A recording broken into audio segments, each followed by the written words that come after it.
أعوذ بالله من الشيطان الرجيم بسم الله الرحمن الرحيم الحمد لله رب العالمين والصلاة والسلام على سيد المرسلين اللهم لا علم لنا إلا ما علمتنا إنك أنت العليم الحكيم اللهم علمنا ما ينفعنا وانفعنا بما علمتنا وزدنا علما وأرنا الحق حقا وارزقنا اتباعه وأرنا الباطل باطلا وارزقنا اجتنابه واجعلنا ممن يستمعون القول فيتبعون أحسنه وأدخلنا برحمتك في عبادك الصالحين. Today, inshallah, we'll touch upon some of the themes from surah As-Saffat, that's chapter 37. And Saffat is the angels in rows. Now, the main theme of the surah is, one of the themes, is to surrender to Allah even if you don't understand the command or the wisdom behind Allah's commands. When Allah says do something, you just do. Once you verify that yes, Allah did say it, that's the end of the story. You submit to it and you implement it. There is no I think or logic defies it or nothing. To complete surrender to Allah is the theme of of the surah. And the surah gives many examples of prophets alayhim salam who submitted to Allah and then did not question any of His orders, and they just implemented whatever Allah told them. So if we look at the verses, the surah begins with أعوذ بالله من الشيطان الرجيم بسم الله الرحمن الرحيم والصافات صفا فالزاجرات زجرا فالتاليات ذكرا إن إلهكم لواحد. That's the first 4 verses in the chapter. By those angels lined up in rows, and so they are strong in repelling evil. And those who recite the message, these are 3 functions that the angels have. They glorify Allah, they stand in rows, and they inspire believers to do good. And zajar, they kind of shun you to get away from evil.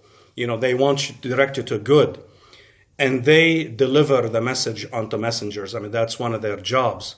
So Allah is swearing by these 3 things, or pointing getting our attention to these, by these very important things, to one important item, which is verse 4. Indeed, your God is one. Innama ilahukum lawahid.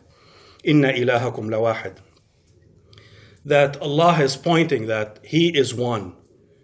He is the God. He is the only God. Everything is in His hands. So submit to Him. It doesn't make sense to go submit to someone else because everyone is weak. Everyone is in need of Allah. Nobody has anything without Allah giving it to them. So if Allah, inna ilahakum lawahid, if Allah is one, and if you understand that Allah is one, then you must submit to Him. And that's, right from the beginning of the surah, it's an invitation to submit to Allah. In verses 19 and 20, the people who do not submit to Allah, who choose to follow their desires, do whatever they want, they don't care about the commands, and they just want to go around, do whatever they want. Allah says, فَإِنَّمَا هِيَ زَجْرَةٌ وَاحِدَةٌ فَإِذَا هُمْ يَنظُرُونَ وَقَالُوا يَا وَيْلَنَا هَذَا يَوْمُ الدِّينِ. It will only be one shout, and at once they will be observing. That means Allah only has to do one cry, and they will find themselves dead and in front of Allah for judgment. They will say, oh, woe to us, this is the day of recompense. They may do whatever they want in this life, but they will surrender at some point. If you don't surrender in this life, you will surrender in the hereafter, when it'll be a shock. It won't be a pleasant experience. And non-believers, one of their properties is they mock the day of judgment. They mock God. They mock His commands. Yeah, bring on the punishment. That's we hear them say that all the time. They don't believe in God. They don't believe anything after death. Bring it on. Let God destroy us, because they don't. They're ignorant. And Allah Tabaraka wa Ta'ala will bring His punishment whenever He wants. But on the day of judgment, they will surrender, and they will be in big trouble.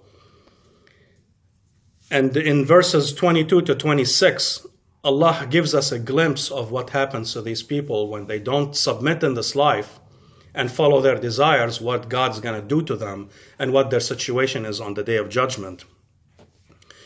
Allah says, احشروا الذين ظلموا وأزواجهم وما كانوا يعبدون من دون الله فهدوهم إلى صراط الجحيم.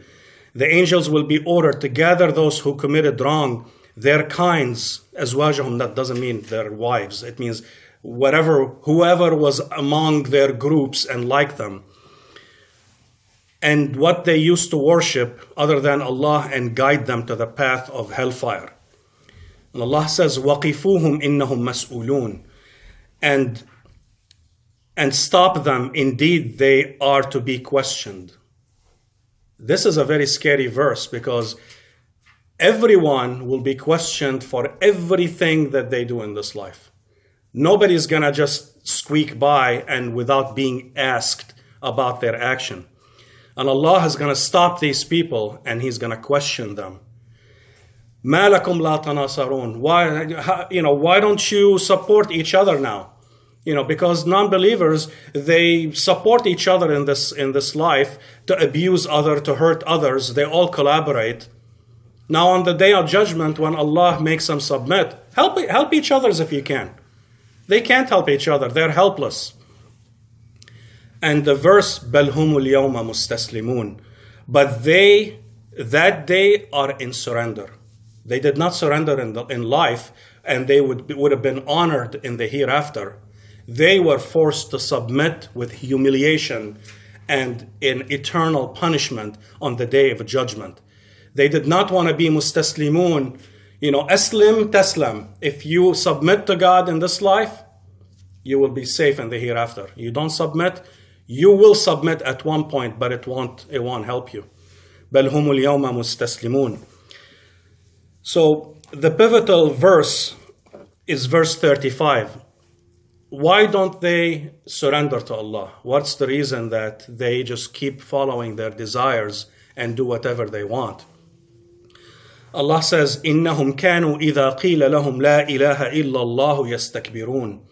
Indeed, they, when it was said to them, there is no deity but Allah, were arrogant. When somebody tells them, Allah says, don't do this, they were arrogant. Who are you to tell us? Arrogance is the main reason why believers don't surrender, because arrogance and submission do not mix. You cannot submit to God and be a servant and a slave of God if you're arrogant. The two are, they're polar opposites. You're either a slave or an arrogant. There is no middle ground. So a person who follows their desires cannot submit to Allah. And when we assert the oneness of Allah and that all things are in His control, we achieve safety. So the one who cheats to earn a living does not believe in Allah, because he does not believe in Allah Ar-Razzaq, that Allah will provide him. The one who disobeys Allah to appease a strong person does not understand that Allah is Al-Aziz. If a woman thinks that she'll never get married unless she, wears revealing clothes, is arrogant. That's arrogance. Yastakbirun. And Allah says, be modest, cover yourself, but they do it the opposite way by, they're arrogant. They don't want to listen to Allah. If one thinks that his strength can get him victory without Allah's help, that person falls into arrogance. If one thinks that medicine can prolong your life without Allah's help, you're falling into arrogance. If one thinks that they can gain benefit with disobedience to Allah, is in a state of arrogance. So that verse, we should not just think that it applies to non-believers. Believers fall into that to some measure in that, because we all commit mistakes. And the mistake is because we intentionally or unintentionally, we have some arrogance that, I feel that I should do this. I shouldn't follow what Allah says. Now you're putting yourself as an equal to Allah, and that's arrogance. So we have to be very careful that obedience Complete obedience to Allah is required. That's what Islam is. You surrender to Allah and to His commands. You do not, there is no me, there is no I think, there is no, there are certain things that Allah says, you take it or you leave it, that's it. So, complete submission to Allah is understanding what La ilaha illallah means. And it's easier said than done. I mean, conceptually we know La ilaha illallah, but how do you explain when people do things contrary to it? So that means they don't understand completely what La ilaha illallah. And that's Tawheed. That's one of the items that as a believers, it has to be, firm in our being, in our thinking, in our actions, always thinking La ilaha illallah. I cannot hurt somebody because La ilaha illallah. He will ask me and He will punish me. You're always thinking that. And the surah mentions some of the submission of the prophets to give us an example of what the theme of the surah is, that complete surrender, whether you understand the order of Allah or the wisdom.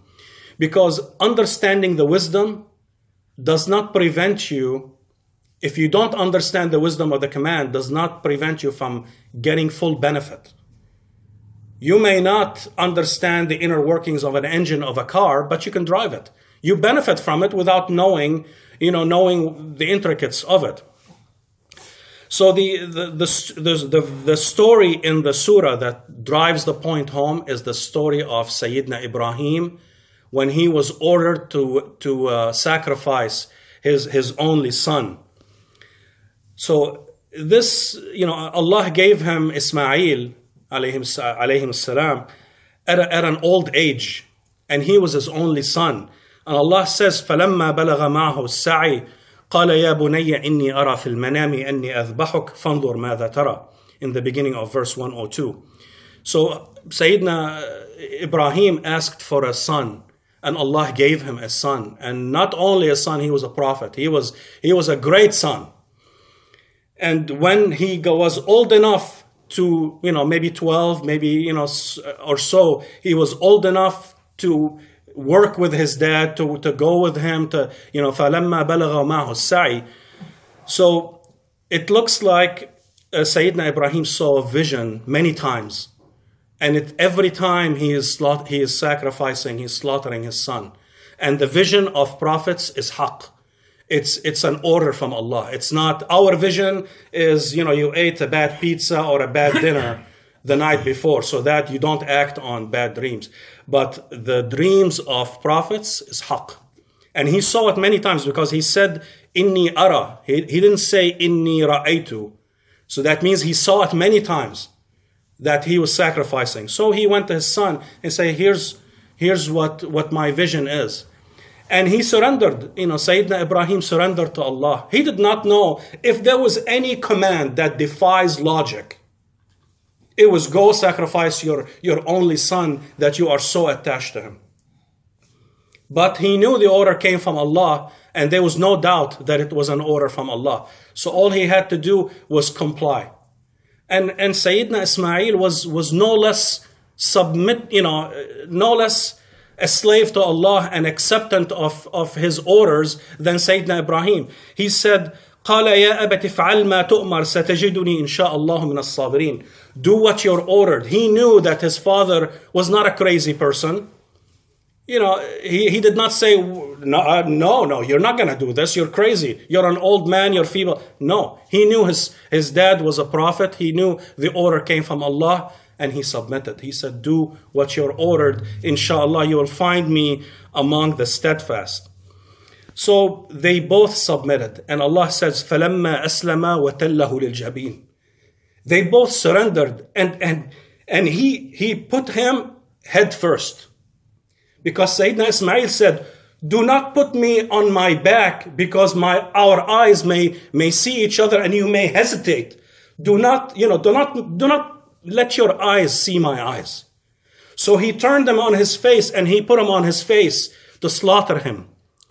And he actually went through that process and the knife would not cut. Now, when we hear the story, We know that Allah has saved him and he ransomed him with a big thing. But at the time, Sayyidina Ibrahim did not know.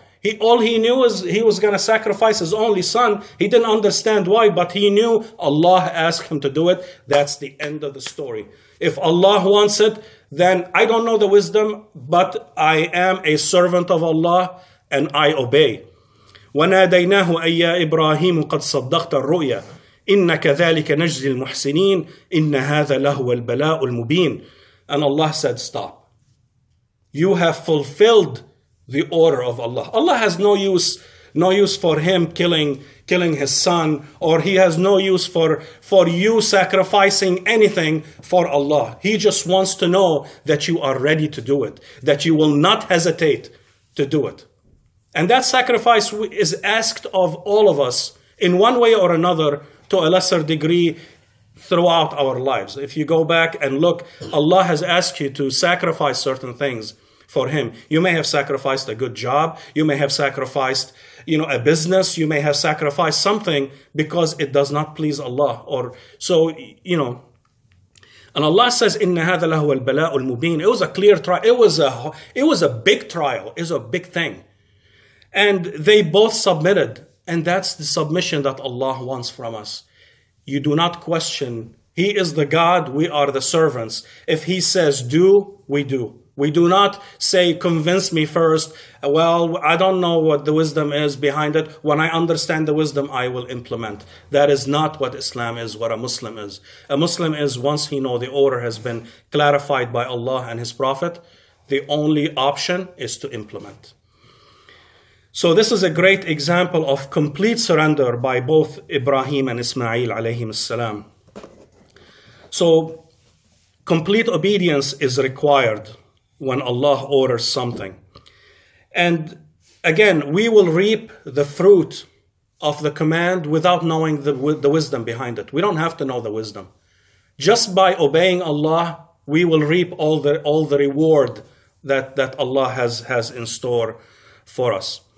And the surah ends with a beautiful 3 verses that we say, and many times in Jummah. سبحان ربك رب العزة عما يصفون وسلام على المرسلين والحمد لله رب العالمين. Exalted is your Lord, the Lord of might, above what they describe, and peace upon the messengers, and praise to Allah, Lord of the worlds. So everything belongs to Allah. So submit to Him, because there is no point in submitting. If you don't submit to Allah, you have to submit to something else. We are weak. We have to submit. You either submit to your desires, you submit to your wife, you submit to your boss, you submit to a strong person. You have to submit. You cannot go through life without submitting to something. So submit to Allah, because He has all the might and He has everything. If you go submit to anything else, you're wasting your time. So why was the surah named Surah As-Saffat? Now, Saffat are the angels standing in row. And the Safun appears also in verse 165 and 166 when the angels say, وَإِنَّا لَنَحْنُ الصَّافُونَ وَإِنَّا لَنَحْنُ الْمُسَبِّحُونَ. The angels say, and indeed we are those who line up for prayer, and indeed we are those who exalt Allah. Now, the Arabs before Islam, used to think that the angels were Allah's daughters. So Allah is saying that these angels are one of His creatures, and they submit. And their submission, because they have no desires. When Allah says something, the angels do not disobey their Lord. And Allah is reminding us by naming the surah As-Saffat is our submission should be like the submission of the angels. When Allah says, give them a command, they implement it. They do not question, they do not argue, they implement. So our submission should be like the submission of the angels. And that's why when a believer submits, he is raised above the angels. Because angels have no choice. I mean, they cannot decide whether to obey or not. So when we obey, we are above the angels. When we disobey, we are below animals. Because animals follow their desires and they don't use their mind. So it is very important to submit to Allah. سبحانك اللهم وبحمدك أشهد أن لا إله إلا أنت أستغفرك وأتوب إليك. السلام عليكم ورحمة الله.